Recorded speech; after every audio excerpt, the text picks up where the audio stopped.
looking dapper and he's sitting with a slapper. Then I see it's a pimp and it's crack core.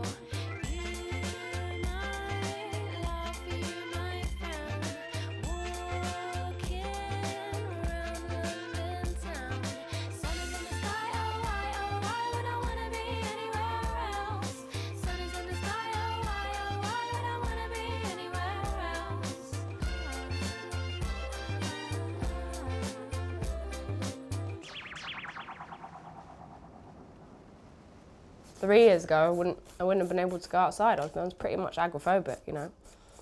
Those few steps from my door to passenger seat in my car, and then that door into my studio was literally all I went outside for a good year and a half.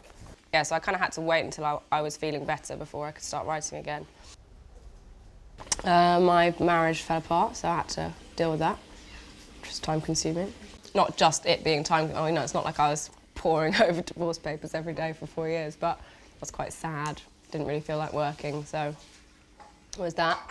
And then I had a stalker, broke into my house, and that meant I also didn't really want to leave the house. She moved house, but I didn't want to leave the new house. And also, you know, I write very much about what I'm experiencing, and in that period of time, wasn't really thinking about anything else. So unless, you know, I would have made like a whole album about harassment. So yeah, I'm definitely, you know, I'm going to be on stage in front of lots of people later on today. I wouldn't have been able to do that 2 years ago.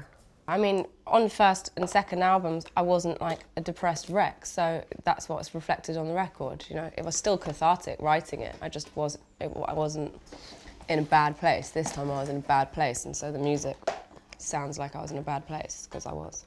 Thing is, I don't think I'm an addict, or an alcoholic. Like, I think I've got a problem with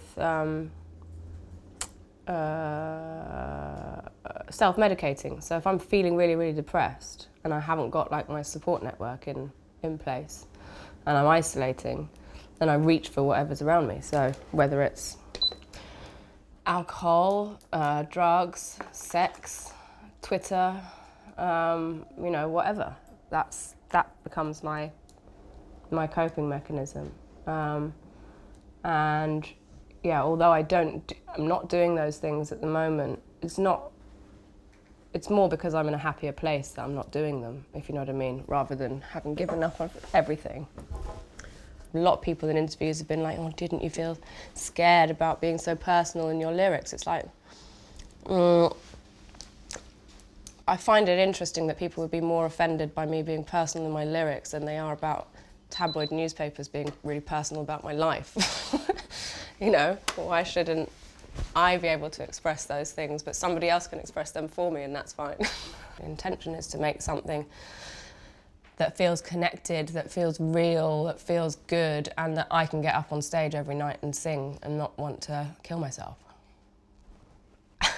Sorry, to be a bit more morbid. Dose of anyone? All good, aren't they?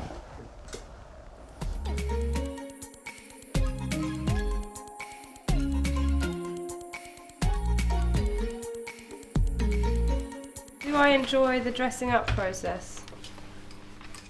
Yeah, I do.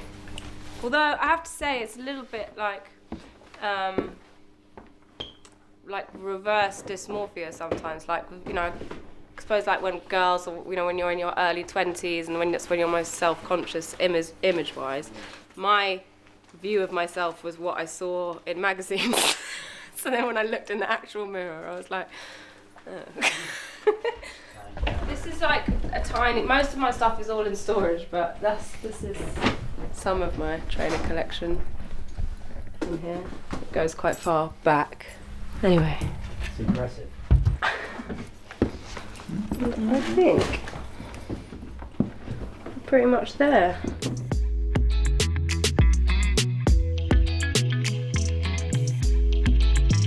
When I think about growing up and you know, developing a passion for music, I was into bands like the Specials and anything that came out on Two Tone and the Clash and events like Rock Against Racism, which incidentally was at Brockwell Park.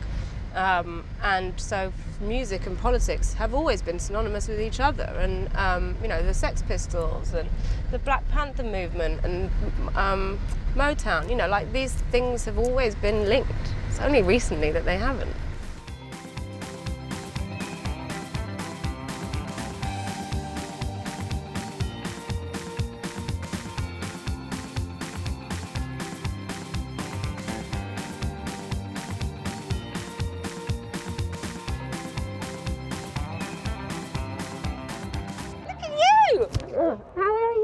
Good, thank you. How are you? Are you playing now? Literally in the next like 10 minutes. Oh my god, I'm gonna come and see you. Who you want? 6:30. Okay, we want to come watch you too. Yeah. But congrats on the new record. Thank you. And paying loads of attention. Well, thanks very And much. it's looking and sounding great. Oh, cheers, babe. So more power to you. Yeah. Oh, hi. How's it going? See you in a bit. Didn't see you there. Yeah, Georgie's doing makeup today. Jake's doing hair. What's this guy called again? Mikey's doing styling. And Kim is tour manager. And I am singer. When I'm on my own tour, I think for things like this, where there are like potential to be screens or people are filming things, then I'll have hair and makeup. But if it's my own tour, like, you know, theatre shows and club shows or whatever, I actually like doing my own makeup because I get, you know, anxiety for about sort of 45 minutes, an hour beforehand anyway, and it's quite nice for me to have something to do with my hands rather than smoking loads of fags. Which doesn't really help for the actual gig. Hey! Mwah. That's Grandad Aaron. Yeah. Yeah. Hi, Mama. Mwah. Hi guys. Hi darling. That's the camera crew. Where's that bra from? Is that Agent Provocateur? Yeah. It's not bad, you know, with that. I think let's do this. Let's do a line, a big black line. Or do your eye base first. Then we'll do a big black line, and then maybe I'll just do like a little tiny bit of this, like in the corners almost. Yeah. Do you see what I mean? Yeah. I think let's not overdo it, but I really like that. Yeah. I think that's great. That's great.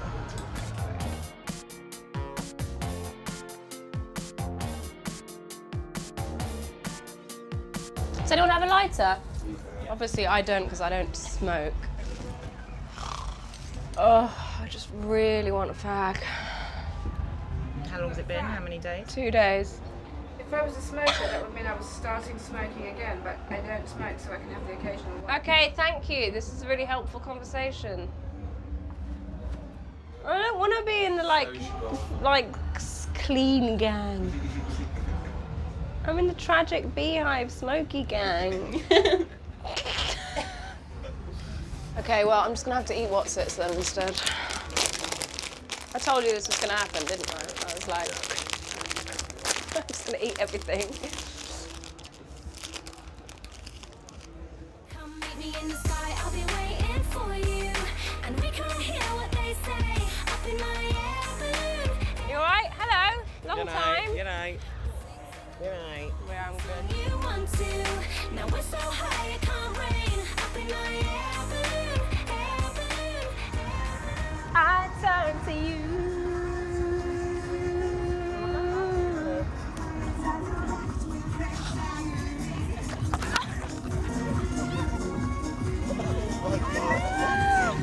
Wow. Marnie.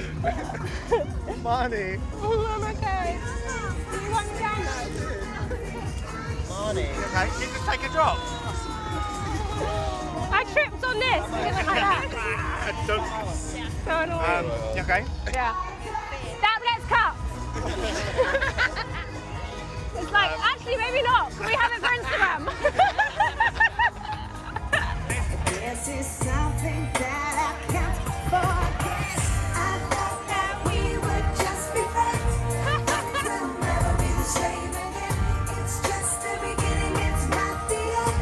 Things will never be the same again. It's not a secret anymore.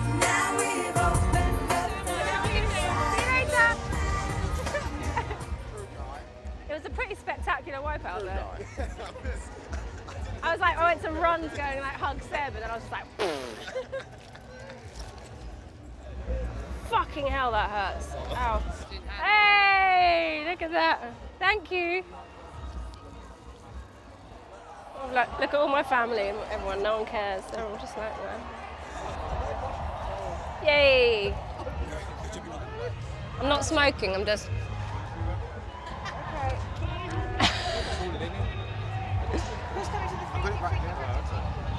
Not me. I'm going to do my singing lessons.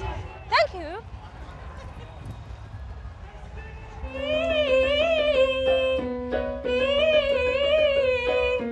This is all for show. I've never met Maria before. This is just to make me look professional.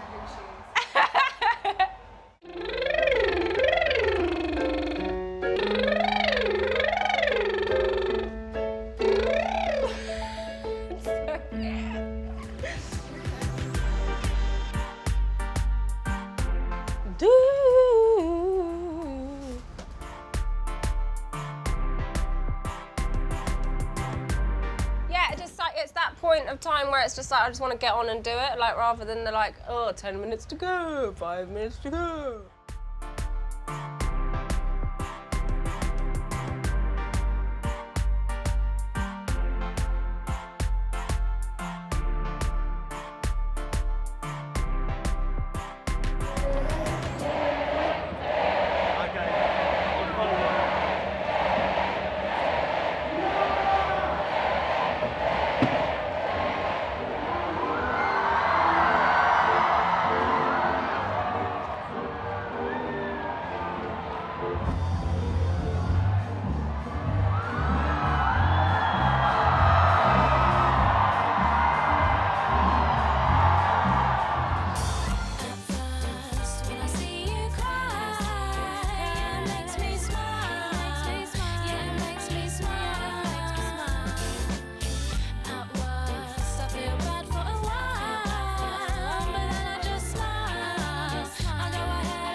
I'm stuck in a rut, kicking stones, looking at my phone all night. Maybe I've lost my mind. When I couldn't breathe, couldn't sleep, and you say it served me right. Maybe I've lost my mind.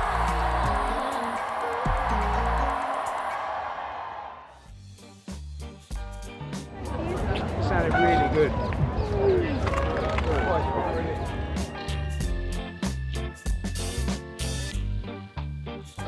Thank you. Enjoy it. I really did.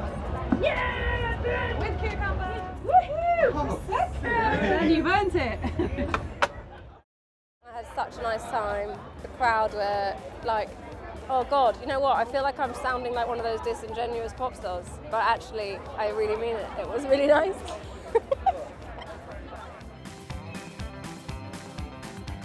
Run out of batteries, yeah? Okay, let's go.